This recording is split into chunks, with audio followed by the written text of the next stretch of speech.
Good morning to all of you dear students. Today we are going to discuss the PN junction diode और all about the PN junction diode. इसमें हम PN junction diode की हर चीज़ें पढ़ेंगे, चाहे वो PN junction diode का बनना हो, चाहे वो कैरियर कंसंट्रेशंस की बात हो, चाहे वो इम्प्योरिटी कंसंट्रेशन की बात हो, चाहे वो डिप्लेशन लेयर फॉर्मेशन हो, potential barrier, majority minority charge carriers, biasing of PN junction, forward reverse biasing, Zener breakdown of the PN junction, everything in this video.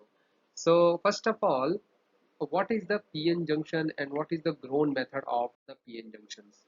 So what is the PN junction making method? Actually PN junction का मतलब ये नहीं होता कि एक P प्रकार के आप अर्धचालक को ले लीजिए N प्रकार के अर्धचालक को ले लीजिए, दोनों को स्पर्श करा दीजिए कि बन गया भाई PN जंक्शन। एक्चुअली दोनों को जब मिक्स करते हैं तो दोनों में कुछ न कुछ अंतर मंथन होना चाहिए, इंटरैक्शन होना चाहिए, तभी ये संभव हो पाएगा। यहाँ पर मैकिंग मेथड हम देखेंगे तीन तरह के। एक देखेंगे grown method. Grown junction method में क्या होता है कि जब कभी भी हम पीएन जंक्शन का एक एक कोई भी हम आ, एक सेमीकंडक्टर मान लीजिए कि हमने एन टाइप का लिया है और उसमें हमने डिफरेंट टाइप सेमीकंडक्टर की इम्प्योरिटी को अगर हमने क्या किया मिलाया, तो उस कंडीशन में जो आपका जंक्शन डायोड बनता है वो आपका ग्रोन जंक्शन मेथड होता है। मतलब हम ग्रो कर रहे हैं क्रिस्टल को और उस दौरान हमने अगर पी टाइप की इम्प्योरिटी मिला दी एन टाइप के सेमीकंडक्टर में तो भी वो तैयार हो सकता है। फ्यूज्ड मेथड में हम क्या करते हैं कि यदि हमने एक एन टाइप का सेमीकंडक्टर लिया हुआ है और उसमें अगर हम पी टाइप की कोई थोड़ी सी जो बटन रूपी आपको दिख रही है इम्प्योरिटी हम मिला देते हैं और फिर जब इसे हम क्या करते हैं बहुत ज़्यादा हीटेड अप करते हैं 500 टू 1000 डिग्री सेल्सियस तक जब इसे हम गर्म करते हैं तो हम देखते हैं कि ये जो पी टाइप की अशुद्धि होती है वो पूरे सरफेस पे फैल जाती है और हमारा एक पीएन जंक्शन प्रिपेयर हो जाता है। थर्ड मेथड इसका होता है डिफ्यूज जंक्शन मेथड। इसमें हम क्या करते हैं कि सबसे पहले एन टाइप के सेमीकंडक्टर को गर्म कर लेते हैं। गर्म करने के बाद हम इसमें एक गैस प्रवाहित करते हैं जो पी टाइप की इम्प्योरिटी की होती है, जिससे ये गैस के अपद्रव जो होते हैं ये इम्प्योरिटीज जो होती हैं वो धीरे धीरे इसके सरफेस में जाने लगते हैं और पूरे सरफेस पे फैल जाते हैं, जिससे ऊपर पी टाइप बन जाता है और नीचे आपका एन टाइप का सेमीकंडक्टर रह जाता है और पीएन जंक्शन प्रिपेयर हो जाता है। ये देख सकते हैं आप तीनों डायग्राम कि सबसे पहला मेथड जो आपको दिख रहा है वो ग्रोन जंक्शन मेथड का है, जिसमें आप देख सकते हैं कि ग्रोन जंक्शन मेथड में कैसे आपका कंप्लीट हुआ और फिर आप देख सकते हैं कि आपका जो फ्यूज्ड जंक्शन मेथड है और लास्ट वन जो है आपका वो डिफ्यूज जंक्शन मेथड है। सो नाउ हम आगे बढ़ते हैं एक दूसरे इसी के भाग पर। Abrupt discontinuity of impurity concentration at PN junction. क्यों पीएन जंक्शन जो डायोड होता है उसमें जो इम्प्योरिटी अशुद्धता की जो सांद्रता होती है, शुद्धि की सांद्रता होती है, उसमें कैसे डिसकंटिन्यू आती है, सततता आती है, ये देखते हैं। तो सबसे पहले तो हम ये देखें कि जब पीएन जंक्शन बनाया जाता है तो एक तरफ से हम एन टाइप की अशुद्धि या डोनर टाइप की इम्प्योरिटी और दूसरे तरफ से हम एक्सेप्टर टाइप की इम्प्योरिटी जब मिलाते हैं तो पॉइंट ए तक हम देखते हैं कि डोनर टाइप की जो अशुद्धि की जो इम्प्योरिटी की जो कंसंट्रेशन होती है, जो सांद्रता होती है, वो यूनिफॉर्म होती है। ठीक वैसा ही बी पॉइंट तक हम देखते हैं कि एक्सेप्टर टाइप जो है उसकी जो सांद्रता होती है वो क्या होती है, समान होती है। लेकिन जैसे ही हम बी से सी की तरफ जाते हैं या ए से सी की तरफ जाते हैं तो हम देखते हैं कि इम्प्योरिटी के जो कैरियर्स होते हैं उसकी जो कंसंट्रेशन होती है वो धीरे धीरे डिसकंटिन्यू हो जाती है, वो यूनिफॉर्म नहीं रहती, वो धीरे धीरे कम हो जाती है। आप इस ग्राफ से भी समझ सकते हैं कि ए तक जो ग्राफ है वो फ्लैट है, एकदम स्ट्रेट लाइन है, दैट मीन्स यूनिफॉर्म इम्प्योरिटी आपको दिख रही होगी। लेकिन जब वो ए से सी की हम जाते हैं तो देर के धीरे धीरे इम्प्योरिटी क्या हो रही है, कंसंट्रेशन ऑफ इम्प्योरिटी गिर रहा है और पॉइंट सी पर ये पूरा का पूरा क्या हो जाता है, कंप्लीटली ओवर हो जाता है।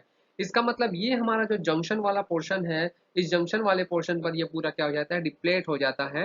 इसकी मोटाई जो होती है जंक्शन की 10⁻³ होती है। सिंस दो टर्मिनल यहाँ पर डिफरेंट डिफरेंट होते हैं, एक डोनर टाइप के एक एक्सेप्टर टाइप के, इसलिए इस डिवाइस को हमने पीएन जंक्शन ना कहकर पीएन जंक्शन डायोड कहा है। So it is the PN junction diode. So now what is the majority and minority charge carriers in PN junction diode, formation of the depletion layer and potential barrier? हम यहाँ ये देखते हैं कि जब P type का जो semiconductor होता है उसमें जनरली दो चीजें होती हैं, एक तो मेजॉरिटी चार्ज कैरियर्स होल्स होते हैं और एन टाइप में मेजॉरिटी चार्ज कैरियर्स जो होते हैं वो इलेक्ट्रॉन्स होते हैं। लेकिन केवल होल ही नहीं होते, हमने पढ़ा था कि जब पी टाइप में इम्प्योरिटी मिलाई जाती है तो हर एक इम्प्योरिटी के पीछे एक एक्स्ट्रा हमें निगेटिव आयंस मिलता है, जिसके कारण एक अलग लेवल बनता है जिसे हम डोनर लेवल कहते हैं। तो एक डोनर एटम जो निगेटिव एटम होते हैं, ई मोबाइल एटम होते हैं, वो भी यहाँ पर प्रेजेंट रहते हैं पी टाइप में। और ठीक उसी प्रकार हमको मालूम है कि सॉरी एक्सेप्टर जो आयंस होते हैं वो रहते हैं। ठीक इसी प्रकार एन टाइप में हम जानते हैं कि दाता आयन या डोनर आयन जो होते हैं वो पॉजिटिव टाइप के वो ऑलरेडी यहाँ पर प्रेजेंट रहते हैं। तो दो चीजें आपको देखने को मिली, पी टाइप में निगेटिव आयंस होते हैं जिसे हम एक्सेप्टर आयंस कहते हैं, इसके साथ साथ मेजॉरिटी चार्ज कैरियर्स होते हैं, बहुसंख्यक आवेश वाहक होते हैं जिसे हम होल कहते हैं। एन टाइप में इलेक्ट्रॉन बहुसंख्यक आवेश वाहक होते हैं, इसके साथ साथ दाता आयन यानी कि पॉजिटिव टाइप के निश्चल दाता आयन होते हैं। ओके, तो हम यहाँ पर ये समझ गए हैं कि क्या क्या पी और एन में होते हैं, मेजॉरिटी और माइनॉरिटी। अब माइनॉरिटी की बात हम आगे करेंगे। सबसे पहले प्रोसेस क्या होता है, जैसे ही पी एन संधि डायोड फॉर्मेशन होता है तो उसमें डिफ्यूजन प्रोसेस होता है। डिफ्यूजन के कारण क्या होता है कि पी टाइप के होल जो है वो संधि को क्रॉस करके एन टाइप की ओर जाना चाहते हैं और एन टाइप के इलेक्ट्रॉन जो है वो संधि को क्रॉस कर पी टाइप की ओर जाना चाहते हैं। ये होल और इलेक्ट्रॉन एक दूसरे से मिक्स होके ये होल और इलेक्ट्रॉन एक दूसरे से मिक्स होके उदासीन हो जाते हैं। कुछ ही होल और इलेक्ट्रॉन जो है वो बच जाते हैं। ऐसा इसलिए होता है क्योंकि जैसे जैसे होल और इलेक्ट्रॉन जो है वो एक दूसरे से मिक्स होते हैं संधि को पार करके, तो यहाँ पर होलों की संख्या बहुत कम हो जाती है। एक या दो होल ही मैं यहाँ पर बता सकता हूँ कि वो बचे हुए हैं और ठीक इसी प्रकार एक या दो इलेक्ट्रॉन ही यहाँ पर बचे रहते हैं। यही होल और इलेक्ट्रॉन जो होते हैं वो अब संधि को पार नहीं कर पाते। इसका क्या कारण है? इसका ये कारण है कि होलों की संख्या कम होना और इलेक्ट्रॉनों की संख्या कम होना, मेजॉरिटी चार्ज कैरियर्स का कम होना मतलब माइनॉरिटी चार्ज कैरियर्स के रूप में वो काम करते हैं। इसका मतलब हमारे पास जो डोनर आयंस निगेटिव और जो पॉजिटिव और जो एक्सेप्टर आयंस निगेटिव है, वो आयंस की संख्या बढ़ जाती है। वो आयन संधि के पास अपना देखिए पी टाइप वाले जो है निगेटिव टाइप का एक क्या बना लेते हैं, एक कॉलम बना लेते हैं और एन टाइप के पॉजिटिव वाला एक कॉलम बना लेते हैं। ये दोनों आयन एक प्लस माइनस दैट मीन्स एक इलेक्ट्रिक फील्ड जनरेट करते हैं जो इन होल्स को अब जाने से और इन इलेक्ट्रॉन्स को जाने से क्या करती है, रोकती है। इस इलेक्ट्रिक फील्ड को हम बेरियर इलेक्ट्रिक फील्ड या रोधिका विद्युत क्षेत्र भी कहते हैं, जिसके कारण पी क्षेत्र के होल और एन क्षेत्र के इलेक्ट्रॉन नहीं जा पाते। ये जो होल थोड़े बहुत बचे हुए हैं वही आपके माइनॉरिटी चार्ज कैरियर्स कहलाते हैं। अब हम आगे बढ़ते हैं कि ये तो हो गया हमारा भाई रोधिका विभव क्षेत्र। अब अगर रोधिका विभव क्षेत्र को तोड़ना है तो कुछ न कुछ इसमें एनर्जी देनी होगी और वह न्यूनतम ऊर्जा जो इस रोधिका विद्युत क्षेत्र को तोड़ने के लिए यानी कि होल को इधर जाने के लिए और इलेक्ट्रॉन को इधर जाने के लिए देनी पड़ती है, उसे हम रोधिका ऊर्जा या हम कह सकते हैं कि पोटेंशियल एनर्जी भी कहते हैं। तो पोटेंशियल बैरियर समझ में आया आप लोगों को, पोटेंशियल एनर्जी समझ में आई आप लोगों को। यहाँ पर क्या होता है, जो संधि स्थल होते हैं वहां पर कोई भी इलेक्ट्रॉन और होल नहीं होता, वो पूरे डिप्लेट हो चुके रहते हैं। इस तरह संधि स्थल में एक जो परत बनी हुई होती है उसे हम कहते हैं डिप्लेशन लेयर या अवक्षय परत। अवक्षय परत बहुत ही पतली होती है, वो लगभग 0.5 से 1 माइक्रोन की होती है, यानी कि बहुत ही पतली होती है जहां पर किसी भी प्रकार के इलेक्ट्रॉन और होल नहीं पाए जाते हैं। तो यहाँ पर हमने मेजॉरिटी चार्ज कैरियर्स देखा, माइनॉरिटी चार्ज कैरियर्स देखा, कैसे PN junction diode formation, depletion layer हुआ, potential barrier, potential energy, what is the donor ion, what is the acceptor ion, what is the majority and minority charge carrier, से पूरी बात हमने यहाँ पर की है। अब हम बात करेंगे बाइसिंग पर। तो अनबाइस्ड पीएन जंक्शन, सबसे पहले तो जब कभी भी हमने पीएन जंक्शन को बाइस्ड नहीं किया होता है यानी कि उस पर किसी भी प्रकार का बाह्य विद्युत क्षेत्र नहीं लगाया होता है, उसको बैटरी से कनेक्ट नहीं किया होता है, तब आप देख सकते हैं कि पी प्रकार का जो सेमीकंडक्टर है उसकी अवस्था कंडक्शन बैंड, सराउंडी बैंड और एनर्जी लेवल में कैसी होती है और एन टाइप की कैसी होती है। पी टाइप में आप देखते हैं कि पी टाइप का जो फर्मी लेवल होता है वो संयोजी बैंड जो बैलेंस बैंड होता है उसके थोड़ा सा ऊपर बनता है, आपको मालूम होगा, जहां पर निश्चल धन आयन ऋण आयन उपस्थित होते हैं। ठीक इसी प्रकार एन टाइप का जो फर्मी लेवल होता है वो थोड़ा सा चालन बैंड के नीचे बनता है, जहां पर जो धन आयन आपके होते हैं, जो डोनर आयन जिसको हम कहते हैं, वो उपस्थित रहते हैं। तो ये हमें पहले से मालूम है। तो आप देख सकते हैं कि पी टाइप और एन टाइप को जब हम जोड़ के पीएन जंक्शन तैयार करते हैं तो उस कंडीशन में देखिए ईसीपी यानी कि पी टाइप से कंडक्शन बैंड का जो निचला तल है वो एन टाइप के कंडक्शन बैंड के निचले तल में, दोनों में कुछ न कुछ एनर्जी डिफरेंस आपको देखने को मिलता है। इस एनर्जी डिफरेंस को ही हम बेरियर एनर्जी डिफरेंस कहते हैं, जिसे ईवीबी अर्थात ईवी से दर्शाते हैं। ठीक इसी प्रकार आप देख सकते हैं कि जो आपका संयोजी बैंड का ऊपरी सिरा होता है पी टाइप का, वो ऊपर दिखाई दे रहा है और नीचे यानी कि हम देख सकते हैं कि थोड़ा सा एनर्जी में डिफरेंस यहाँ पर भी देख रहा है कि संयोजी बैंड जो है वो नीचे है एन टाइप का। तो ये जो एनर्जी का जो गैप है, इसी एनर्जी को हम बेरियर ईवी या ईवीबी एनर्जी से दर्शाते हैं। यहाँ तक आपको समझ में आ गया होगा कि ये कौन कौन सी एनर्जी है। अगर हम बात करें कि दोनों का डिफरेंस देखें तो कौन सी एनर्जी हमें देखने को मिलती है, ये हमें समझ में आ चुका है। अब हम बात करते हैं बाइसिंग की। जब हम पीएन जंक्शन को बाइस करते हैं तो उसकी भी दो बाइसिंग होती है। एक तो आपकी फॉरवर्ड बाइस होती है और एक रिवर्स। तो पहले मैं फॉरवर्ड बाइस के बारे में बताता हूँ कि जब पी प्रकार के अर्धचालक के पी एन अर्धचालक के पी सिरे को जब हम पॉजिटिव से और एन सिरे को निगेटिव से जोड़ते हैं तो पीएन जंक्शन आपका फॉरवर्ड बायस में कहलाता है या अग्र अभिनत में कहलाता है। इससे क्या होता है, पॉजिटिव से ये होल जो होते हैं वो रिपेल होके संधि की ओर चलने लगते हैं और ठीक इसी प्रकार निगेटिव से जो इलेक्ट्रॉन होते हैं वो रिपेल होकर संधि की ओर चलने लगते हैं। दोनों एक दूसरे को ब्रेक करते हैं संधि को और दोनों जुड़ जाते हैं। इस प्रकार इसमें करंट का क्या होता है, फ्लो होने लगता है। ये बहुत सिंपल सी बात है, हमको दिखाई भी दे रहा है। अगर हम यहाँ पर बात करें एनर्जी की तो आप देख सकते हैं कि इलेक्ट्रॉन जो है वो कंडक्शन बैंड यहाँ से यहाँ पर जाएंगे और होल्स जो है यहाँ से वैलेंस बैंड की ओर जाएंगे। इसका मतलब हमने एक इलेक्ट्रिक फील्ड यदि V अप्लाई कर दिया है तो जो इन दोनों के बीच का जो गैप होता है, एनर्जी गैप जो होता था, जो आपने देखा था कि फर्मी लेवल जो कंडक्शन बैंड का था एन टाइप में वो थोड़ा नीचे था और पी टाइप जो है उसमें ऊपर रहता है। तो इन दोनों के बीच का जो एनर्जी गैप होता है वो ई वी बी की जगह E V B minus V, क्योंकि वी आपने इनको ब्रेक करने के लिए ही लगाया है। मतलब आपने इसकी एनर्जी क्या कर दी, कम कर दी। अब ये इलेक्ट्रॉन आसानी से क्या कर सकते हैं, पी टाइप में या जा सकते हैं कंडक्शन बैंड के, पी टाइप के कंडक्शन बैंड में, या होल जो है वो एन टाइप के वैलेंस बैंड में जा सकते हैं। तो इसी प्रकार आवागमन इलेक्ट्रॉन का होगा, होलों का होगा, तो करंट इजीली इसमें फ्लो होगी। तो आपकी एनर्जी जो हो गई है वो इस बार ई वी बी ना होकर E V B minus B हो चुकी है। अब हम देखते हैं रिवर्स बायस। रिवर्स बायस में क्या होता है, बहुत सिंपल है। रिवर्स बायस में आप देख सकते हैं कि आपका जो पी है वो निगेटिव टर्मिनल से और एन जो है वो पॉजिटिव टर्मिनल से कनेक्ट हो जाता है, जिससे दोनों एक दूसरे के विपरीत मुख करके खड़े हो जाते हैं। इसका मतलब इलेक्ट्रॉन जो है वो पॉजिटिव की तरफ और होल जो है वो निगेटिव की तरफ जाने लगता है, जिससे इस संधि की चौड़ाई जो है वो बहुत ज़्यादा बढ़ती है। तो नॉर्मल कंडीशन में तो इसमें करंट फ्लो नहीं होती है, लेकिन जैसे ही हम पश्च अभिनत की और बढ़ाते हैं तो जो माइनॉरिटी चार्ज कैरियर्स होते हैं उसके कारण इसमें बहुत अल्प धारा बहती है, करेक्ट है। लेकिन जब हम अल्प धारा बहती है ये तो हमें समझ में आ गया। इसका मतलब हमने जो पोटेंशियल लगाया वो निगेटिव पोटेंशियल यहाँ पर था, क्योंकि हमने फॉरवर्ड बॉयस नहीं लिया है, रिवर्स बॉयस लिया है। तो आप देख सकते हैं कि ये गहराई जो है वो काफी बढ़ गई। मतलब सीधी सी बात है कि जो एनर्जी है आपकी, बैंड एनर्जी जो है, जो ब्रेक करने की एनर्जी है, वो ई वी बी ना होकर ई वी बी में प्लस बी हो गया है, क्योंकि वो माइनस में था। माइनस एनर्जी हम देख रहे हैं, यानी कि हम देख सकते हैं यहाँ पर कि अब हम क्या करते हैं, उस कंडीशन में हमारे पास करंट फ्लो होती है क्या, नहीं होती है। कौन सी बात, किसकी बात कर रहे हैं हम, रिवर्स बायस की बात कर रहे हैं।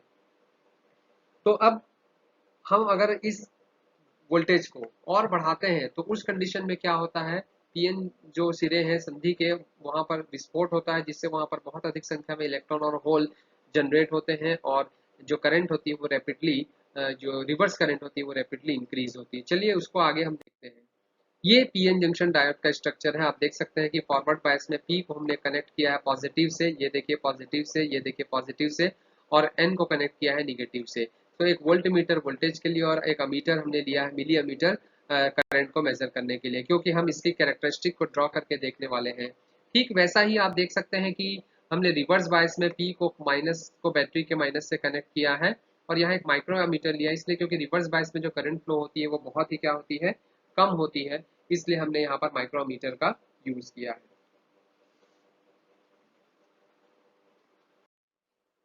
Junction breakdown. तो सबसे पहले आप देखते हैं कि जैसे जैसे हम करंट को फ्लो करते हैं, करंट की वैल्यू को बढ़ाते हैं, हम फॉरवर्ड बायस की बात कर रहे हैं, तो एक पर्टिकुलर जानू वोल्टेज या जिसे हम नी वोल्टेज कहते हैं, उस नी वोल्टेज के बाद करंट जो है वो फॉरवर्ड बायस में तेजी से बढ़ने लगती है। ठीक है। इतना ऐसा क्यों हुआ कि पहले करंट बहुत स्लो बही, ऐसा इसलिए क्योंकि जो हमारी बैंड एनर्जी थी ई वी बी, उसे ब्रेक करना था। जब ये एनर्जी हमारी लगाई गई एनर्जी के इक्वल हो जाती है तो जंक्शन ब्रेक हो जाता है और ब्रेक होने के बाद जो होती है आपकी करंट जो होती है वो इजीली फ्लो होने देती है। तो बेरियन एनर्जी को ब्रेक करने के बाद करंट जो है तेजी से फैलने लगती है। ठीक ऐसा ही हम देखते हैं कि रिवर्स बायस में होता है कि रिवर्स बायस में जो है करंट बहुत ही स्लो होती है, क्योंकि हमने यहाँ पर माइक्रो में लिया हुआ है। जब हम करंट को और बढ़ाते हैं तो एक पर्टिकुलर वोल्टेज पे करंट जो है वो बहुत तेजी से रैपिडली बढ़ती है, जो कि आप देख सकते हैं वाई एक्सिस के पैरेलल हो गई है। ये जो फॉरवर्ड बायस की करंट होती है वो जेनर पॉइंट पर बहुत तेजी से बढ़ती है। वहां पर आपका एक्चुअल में डायोड का क्या हो जाता है, जंक्शन का क्या होता है, ब्रेक डाउन होता है, जिससे बहुत अधिक संख्या में इलेक्ट्रॉन और होल निकलते हैं और इसमें जो रिवर्स करंट क्या होती है बहुत तेजी से फैलती है। तो ये एक्चुअली जेनरल ब्रेकडाउन की बात जो हम बात कर रहे थे उसी की हमने बात की।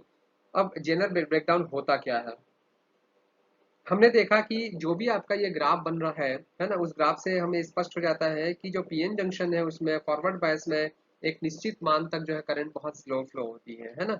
जब हम इस पॉइंट से थोड़ा भी वोल्टेज बढ़ाते हैं तो करंट जो है वो रैपिडली आपकी इनफाइनाइट हो जाती है।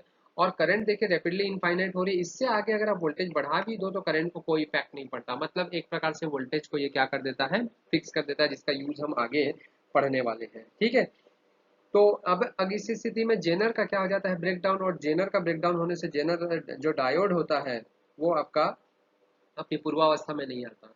एक्चुअली इसका रीजन होता है एब्लांस। क्या होता है इसका रीजन जो होता है वो एब्लांस ब्रेकडाउन होता है। एब्लांस ब्रेकडाउन के लिए क्या किया जाता है कि पीएन संधि चालक जो होते हैं उसमें इम्प्यूरिटी जो मिलाई जाती है वो कम मिलाई जाती है। ये आपका जेनर ब्रेकडाउन को एक्सप्लेन कर रहा है। हम एब्लांस को मैं थोड़ा सा यहाँ पर बताना चाहूँगा कि एब्लांस ब्रेकडाउन जो होता है एक्चुअली, एब्लांस ब्रेकडाउन क्या होता है, उसमें जो पीएन अर्धचालक होते हैं उसमें जो इम्प्यूरिटी होती है वो कम होती है।